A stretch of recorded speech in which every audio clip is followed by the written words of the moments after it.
2 Samuel, capítulo 9.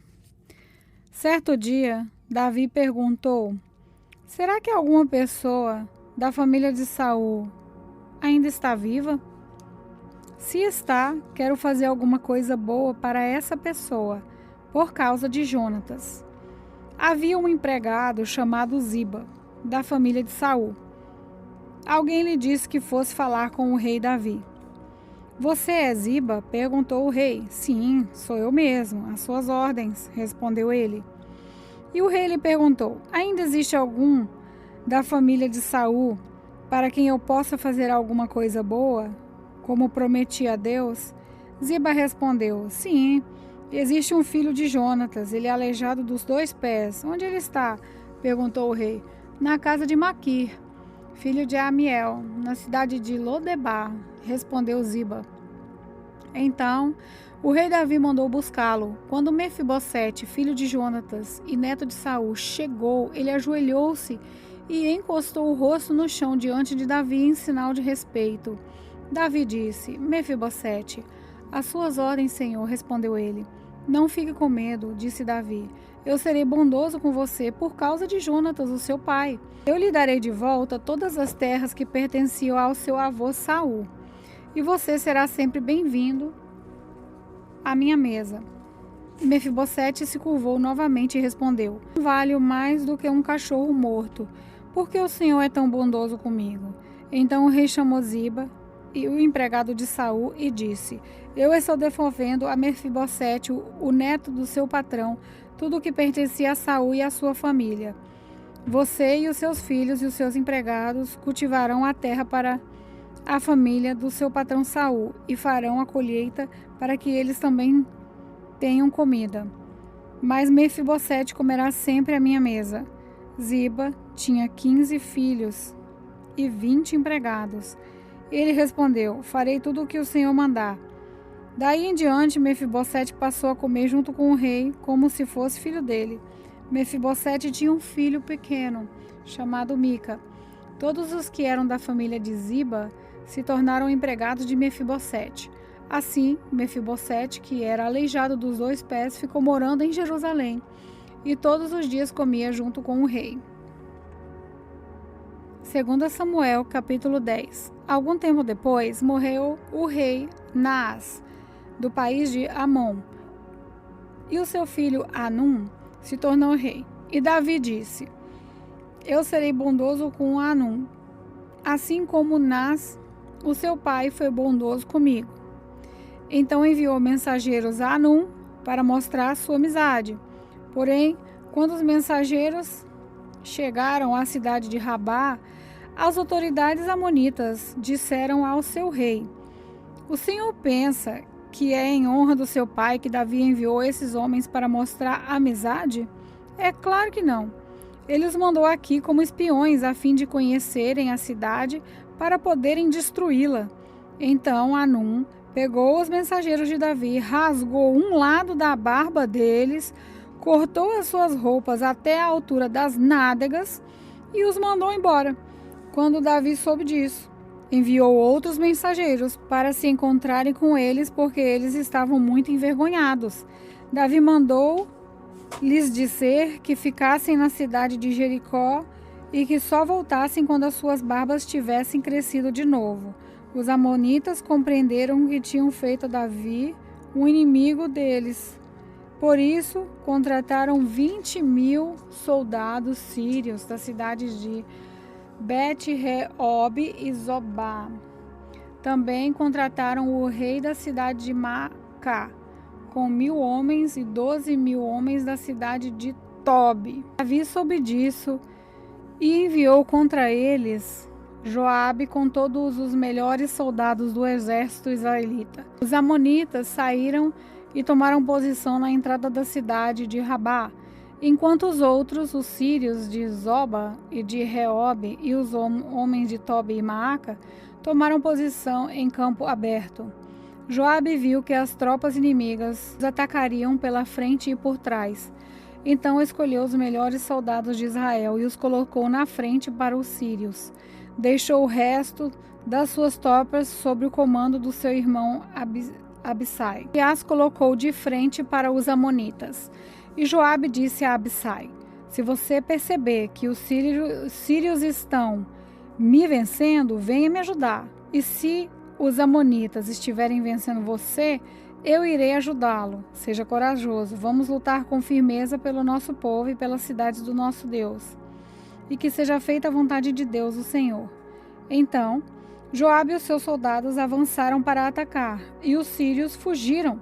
Os amonitas viram os sírios fugindo, então também fugiram de Abissai e voltaram para dentro da cidade. E Joabe parou de lutar contra os amonitas e voltou para Jerusalém. Quando os sírios viram que tinham sido vencidos pelos israelitas, reuniram de novo todas as suas tropas. O rei Hadadezer mandou chamar os sírios que estavam do lado leste do rio Eufrates. Então eles foram até a cidade de Elã. Na frente deles ia Jobabe, o comandante do exército de Hadadezer. Quando Davi soube disso, reuniu as tropas israelitas.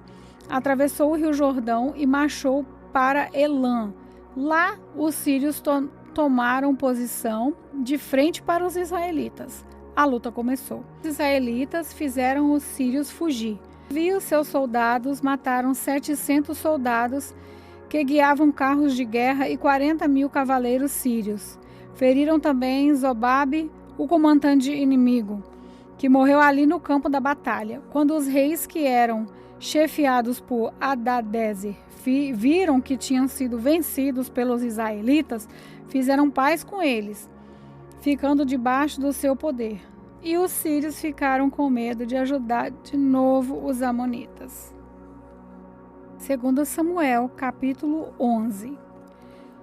Na primavera seguinte, época do ano em que os reis costumam sair para a guerra, Davi mandou que Joabe, os seus oficiais e o exército israelita fossem atacar os inimigos. Eles venceram os amonitas e cercaram a cidade de Rabá, mas Davi ficou em Jerusalém. Uma tarde, Davi se levantou, depois de ter dormido um pouco, e foi passear no terraço do palácio. Davi viu uma mulher muito bonita tomando banho. Aí ele mandou que descobrissem quem era aquela mulher e soube que era Batseba, filha de Eliã e esposa de Urias, o heteu. Então, Davi mandou que alguns mensageiros fossem buscá-la. Eles a trouxeram e Davi teve relações com ela. Batseba tinha justamente terminado o seu ritual mensal de purificação. Ela voltou para casa e depois descobriu que estava grávida. E mandou um recado a Davi contando isso. Davi mandou então essa mensagem a Joabe: mande que Urias, o heteu, venha falar comigo. E Joabe obedeceu. Quando Urias chegou, Davi perguntou a ele se Joabe e as tropas estavam bem e como estava indo a guerra. Depois disse a Urias: vá para casa e descanse um pouco. Urias saiu e Davi mandou levar um presente à casa dele. Mas Urias não foi para casa. Em vez disso, dormiu no portão do palácio junto com os guardas do rei. Quando Davi soube que Urias não tinha ido para casa, perguntou-lhe: você acaba de voltar depois de ter ficado fora muito tempo? Porque não foi para casa? Urias respondeu: os homens de Israel e de Judá estão longe, na frente da batalha, e a arca da aliança está com eles. O meu comandante Joabe e os seus oficiais estão acampados no ar livre. Como poderia eu ir para casa, comer e beber e dormir com a minha mulher? Juro por tudo o que é sagrado que nunca poderia fazer isso. Então Davi disse: fica aqui o resto do dia, amanhã eu o mandarei de volta. E Urias ficou em Jerusalém naquele dia, e no dia seguinte Davi convidou-o para jantar, e fez com que ele ficasse bêbado. Mesmo assim, Urias não foi para casa naquela noite. Em vez disso, dormiu no seu cobertor, no quarto da guarda do palácio. Na manhã seguinte, Davi escreveu uma carta a Joabe e a mandou por Urias. Davi escreveu o seguinte: ponha Urias na linha de frente, onde a luta é mais pesada, depois se retire e deixe que ele seja morto. Por isso, enquanto estava cercando a cidade, Joabe mandou Urias para um lugar aonde sabia que os inimigos estavam mais fortes. As tropas inimigas saíram da cidade, lutaram contra as forças de Joabe e mataram alguns oficiais de Davi, e Urias também foi morto. Então Joabe mandou a Davi a notícia da batalha. Ele disse ao mensageiro o seguinte: se, depois de você contar ao rei tudo sobre a batalha, ele ficar zangado e perguntar: por que vocês chegaram tão perto da cidade para lutar com eles? Não viram que eles poderiam atirar flechas do alto da muralha? Você não lembra como Abimeleque, filho de Jerubessete, foi morto? Foi na cidade de Tebes, onde uma mulher atirou de cima da muralha uma pedra de moinho e o matou. Então, por que vocês chegaram tão perto da muralha? Se o rei perguntar isso, responda: Urias, seu oficial, também foi morto. Então o mensageiro foi e disse a Davi o que Joabe tinha mandado. O mensageiro disse assim: os inimigos eram mais fortes do que nós e saíram para fora da cidade para lutarem no campo aberto. Mas nós os forçamos a voltar para o portão da cidade. Então eles atiraram flechas do alto da muralha contra nós, e alguns dos seus oficiais foram mortos. E o seu oficial Urias também morreu. Davi respondeu ao mensageiro: anime Joabe e diga-lhe que não fique preocupado, pois numa batalha nunca se sabe quem vai morrer. Diga-lhe que ataque com mais forças, até conquistar a cidade.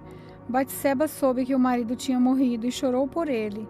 Depois que passou o tempo de luto, Davi mandou trazê-la para o palácio. Ela se tornou sua esposa e lhe deu um filho, mas o Senhor não gostou do que Davi tinha feito. 2 Samuel, capítulo 12. O Senhor Deus mandou que o profeta Natã fosse falar com Davi. Natã foi e disse: havia 2 homens que viviam na mesma cidade.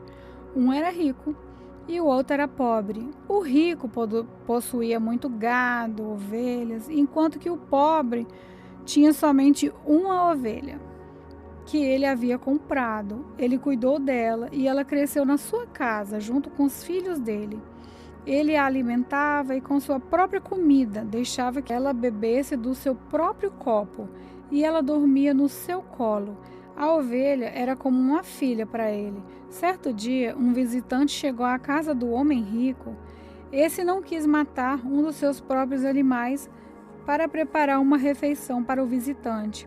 Em vez disso, pegou a ovelha do homem pobre, matou-a e preparou com ela uma refeição para o seu hóspede. Então Davi ficou furioso com aquele homem e disse: eu juro pelo Senhor, o Deus vivo, que o homem que fez isso deve ser morto. Ele deverá pagar 4 vezes o que tirou, por ter feito uma coisa tão cruel. Então Natã disse a Davi: esse homem é você. É isso que o Senhor diz, o Deus de Israel: eu tornei você rei de Israel e o salvei de Saul, e eu lhe dei o reino e as mulheres dele. Tornei você rei de Israel e de Judá. E isso não fosse bastante, eu lhe teria dado 2 vezes mais. Porque é que você desobedeceu os meus mandamentos e fez essa coisa tão horrível.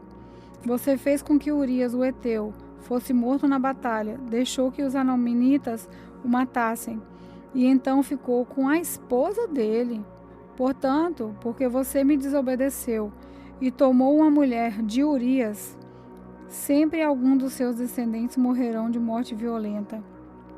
E também afirmo que farei uma pessoa da sua própria família causar a sua desgraça. Você verá isso quando eu tirar as suas esposas e der a outro homem, e ele terá relações com ela em plena luz do dia. Você pecou escondido, em segredo, mas eu farei com que isso aconteça em plena luz do dia, para que todo o povo de Israel veja. Então Davi disse: eu pequei contra o Deus, o Senhor. Natã respondeu: o Senhor perdoou o seu pecado, você não morrerá. Porque, fazendo isso, você mostrou tanto desprezo pelo Senhor. O seu filho morrerá. Aí Natã foi para casa. Então o Senhor fez com que o filho de Davi e da mulher de Urias ficasse muito doente. Davi orou a Deus para que a criança sarasse e não quis comer nada. Entrou no seu quarto e passou a noite inteira deitado no chão. Então os funcionários do pátio Tentaram fazer Davi se levantar, mas ele não quis e não comeu nada com eles. Uma semana depois, a criança morreu, e os funcionários ficaram com medo de dar a notícia a Davi. Eles disseram: enquanto a criança estava viva, Davi não respondia quando falávamos com ele. Como vamos dizer a ele que a criança morreu? Ele poderá fazer alguma loucura. Quando Davi viu que os oficiais cochichavam uns com os outros, compreendeu que a criança havia morrido. Então perguntou: a criança morreu? Morreu, responderam eles. Então Davi se levantou do chão, tomou um banho, penteou os cabelos, trocou a roupa. Depois foi à casa de Deus o Senhor e o adorou. Quando voltou ao palácio, pediu comida e comeu logo o que lhe foi servido. Aí os seus oficiais disseram: nós não entendemos isso. Enquanto o menino estava vivo, o Senhor chorou por ele e não comeu. Mas logo que ele morreu, o Senhor se levantou e comeu? Sim, respondeu Davi. Enquanto o menino estava vivo, eu jejuei e chorei, porque o Senhor poderia ter pena de mim e não deixar que ele morresse. Mas agora que está morto, por que jejuar? Será que eu poderia trazê-lo viver novamente?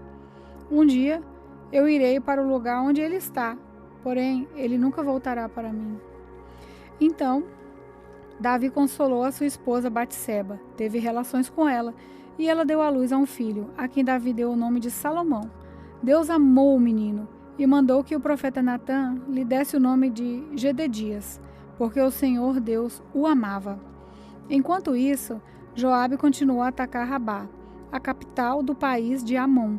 Quando estava para conquistar a cidade, enviou mensageiros com o seguinte recado a Davi: eu ataquei Rabá e conquistei os seus reservatórios de água. Reúne agora mesmo o resto dos seus soldados e o Senhor ataque a cidade e tome-a. Eu não quero ficar com a glória dessa vitória. Então Davi reuniu os soldados, foi até Rabá, atacou a cidade e a conquistou. Moloque, o ídolo que os amonitas adoravam, tinha uma coroa que pesava mais ou menos 34 quilos. A coroa era de ouro e nela havia uma pedra preciosa que Davi tirou e colocou na sua própria coroa. Levou também de Rabá muitas coisas de valor. Davi fez o povo da cidade trabalhar com serras, enxadas e machados e fabricar tijolos. E fez o mesmo em todas as outras cidades de Amon. Então Davi e os seus soldados voltaram para Jerusalém. Olá, eu sou a pastora Neuza e quero orar por você. Querido Deus, que o Senhor possa, Pai, entrar na vida de cada um com transformação e libertação. Que nesse momento o Senhor venha curar, cura a alma, cura as feridas, cura, Jesus, o corpo, cura o espírito. Que o Senhor nessa noite, Pai, possa trabalhar na vida de cada um, derramar a tua unção e o teu poder. Que o teu Espírito, Senhor, com o bálsamo de cura, possa, assim, libertar cada vida. Em nome de Jesus, eu te peço desde agora e para sempre. Amém.